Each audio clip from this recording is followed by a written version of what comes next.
안녕하세요. 오늘은 조선시대 중기 강원도에 있었던 일 하나 소개해 드리겠습니다. 살인 사건인데요. 보통 살인 사건이 아닙니다. 전속 살해 사건인데 사건 자체도 놀랍지만 그 처리가 상당히 아주 상례에 어긋났기 때문에 상당히 이제 문제가 됐던 건 사건입니다. 1581년 선조 14년에 있었던 일입니다. 우리 선조대 하면 흔히 당쟁, 그리고 임진왜란, 그렇게 알려져 있죠. 바로 사건이 일어난 1581년은 임진왜란이 일어나기 11년 전의 일입니다. 강원도에 횡성현이라고 있죠. 지금도 이제 횡성이라는 지명이 있죠. 원주 인근에.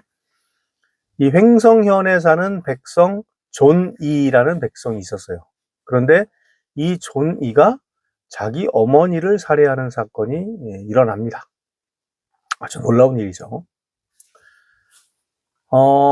근데 원래 이제 살인 사건이 일어나면 담당 고을에서 조사를 한 뒤에 도를 거쳐서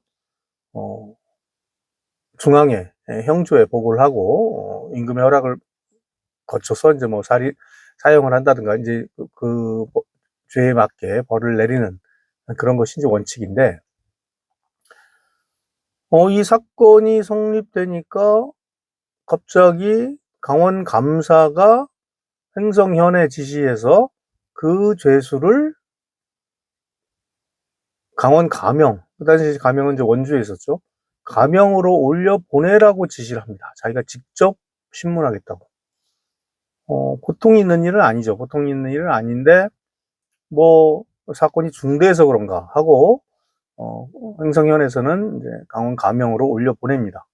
그런데 강원 가명에서 얼마 조사하지도 않았는데, 감옥에 갇혀있던 이 어미 살해범 존이를 갑자기 석방해 버립니다.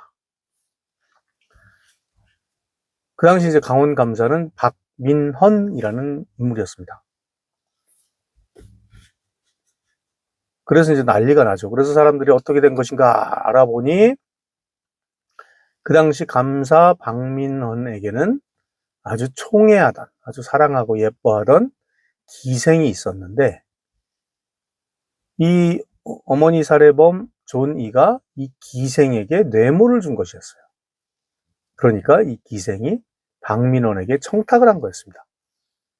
그러니까 이제 박민헌이 무리를 해서 횡성현에서 끌고 온 거죠. 끌고 와서 이렇게 이제 풀어주는. 근데 이게 이제 알려지니까 난리가 난 거죠. 사건이 일어나니까 백성들이 막 아주 들끓고 막 일어납니다. 그 자료에 보면 아주 민심이 분통스럽고 억울해하였다. 이제 이런 이야기가 나와요.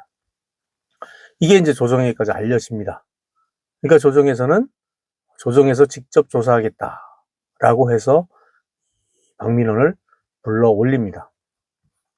제가 언젠가 아마 다른 컨텐츠에서도 말씀을 드렸던 적이 있는 것 같은데 이 추국에는 추국, 정국, 친국 이런 게 있다고 그랬죠. 왕이 직접 신문하느냐 아니면 장소가 궁궐이냐 그런 거에 따라서 등급이 있다고 하는데 그런 세 단계 말고 또 삼성 추국이라는 게 있습니다. 이 삼성 추국은 세 기구가 합동으로 조사한다 그런 의미입니다. 어떻게 보면 합수본이라고 하죠. 합동수사본부. 여기서 세 기구라는 것은 의정부, 그리고 의금부, 그리고 양사. 양사는 이제 사원부와 사관원을 의미하죠. 그러니까 양사는 두 기관이니까 엄격히 얘기하면 세 기구라기보다는 이제 네 기구인데 이제 대관을 하나의 이제 몸뚱이로 봐서 의정부의 대신 의금부의 당상관 그리고 이제 양사의 대관이 이제 모여서 조사한다 해서 삼성추국이라고 합니다. 일반적인 추국과 달리 삼성추국으로 하는 죄인들은 이제 특징이 있는데요. 주로 이제 강상죄, 삼강오륜 그런 것들, 삼강오상이라고도 하거든요. 그러니까 그런 것들을 범한 죄인들을 강상죄인이라고 합니다. 주로 이제 뭐 부모에 대한 이 사건 같은 뭐 폭행이나 살인이라든가 뭐 등등, 아니면 뭐 무슨 뭐 간통이라든가 뭐 부모 그 인척 간에 뭐 요즘에 이제 근친상간이라고 표현하죠. 그런 사건이라든가 이런 것들을 다루는 조사를 삼성추국이라고 합니다. 그래서 이 삼성추국과 관련된 범인을 이제 세 기관이 합동조사하는 그런 것인데요. 삼성추국을 한 결과 여러 사람의 증언이 이제 하나로 귀결됩니다. 뭐 살인사건 뭐 현장에 목격을 했다든가 들었다든가 이제 이런 증인들이 있었을 거 아닙니까? 그래서 이제 사실 조니가 어머니를 살해한 것은 뭐 움직일 수 없는 사실로 귀결이 되는데, 문제는 조니가 끝까지 죄를 인정하지 않습니다. 뭐 여러 번 말씀드린 것처럼 그 당시 사죄, 즉 죽을 죄를 지은 죄인에게는 지만, 즉 자신이 죄를 지었다는 것을 자백하는 진술을 받게 돼 있고, 그리고 최종적으로 결안이라고 하는 문서를 작성하게 돼 있었습니다. 그러니까 그 마지막으로 최종적으로. 그런데 본인이 어쨌든 그것은 다 자백에 근거하거든요. 자백하지 않으면 그것을 이제 받을 수가 없죠. 그러면 계속 매를 치는 수밖에 없어요, 형장을. 그래서 한 번에 뭐 15대씩 해서 뭐 하루에 2차례 뭐 이런 식으로 해서 계속 때리는 수밖에 없는데, 조니는 이제 끝까지 죄를 인정하지 않습니다. 왜냐하면 죄를 인정하면 바로 자백하고 결안을 받아서 사형에 처해지기 때문이죠. 그러니까 이제 그 형장을 막았다가 죽습니다. 그걸 우리가 이제 물고라고 한다고 했죠. 그리고 이제 물고가 난 겁니다. 그래서 어쨌든 어미를 죽인 아들 조니는 그렇게 해서 이제 형장에서 이제 목숨을 잃게 되는데, 이제 문제는 이 조니에게 뇌물을 받고 조니의 죄를 감추려고 했던 감사 박민원을 어떻게 하느냐라는 것이죠. 그 뇌물을 받고 고의로 풀어준 사실이 너무 뚜렷했습니다. 그러니까 일단은 이제 파직을 합니다. 근데 이건 뭐 행정적인 조치죠. 지금도 무슨 뭐 공무원이 죄를 저지르면 일단 뭐 직위 해제라든가 뭐 파면은 하죠. 근데 그거는 이제 그의 신분에 관한 것이고, 형사적인 책임은 또 물어야 되겠죠. 그래서 원래는 사형까지 가능한 그런 죄였습니다. 그런데 이제 왕이었던 선조가 뭐 그동안의 그런 걸 생각해서 사형은 감해줍니다. 사형은 감해주고 유삼천리, 즉 삼천리 밖으로 유배 보내는 걸로. 뭐 서울에서 삼천리 바뀌면 주로 저쪽 경상도나 전라도 해안가에 해당하는 그런 지역, 아주 먼 지역에 그 귀향을 보내는 것이죠. 그렇게 지시를 하는데, 문제는 이 시기를 즈음해서 사면령이 내려집니다.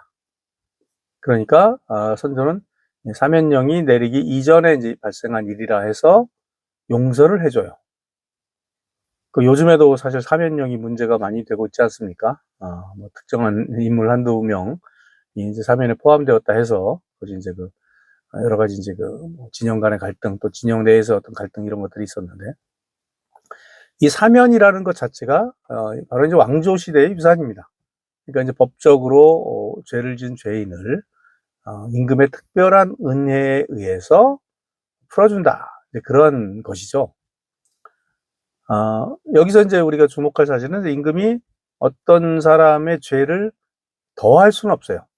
그러니까 예를 들어 뭐 유배형에 처해진 사람을 죽인다거나 그럴 수는 없어요. 그렇지만 얼마든지 감할 수는 있는 겁니다.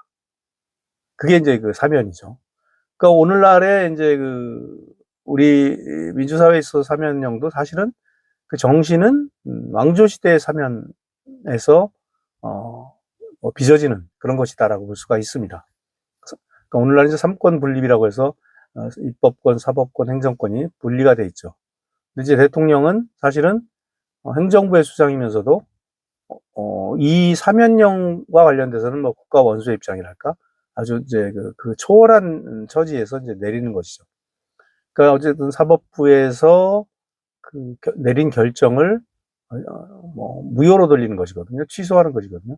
사실은 상당히 제한적으로 이루어져야 되는 그러한 일입니다. 아무튼 이 당시 이제 그 감사 방민원에 대해서는 사면령이 내려지면서 결국은 이제 원래는 귀양을 가도록 되어 있었는데 풀려나게 됩니다.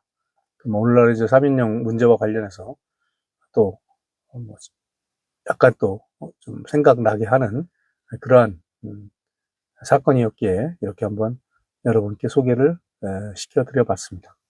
감사합니다.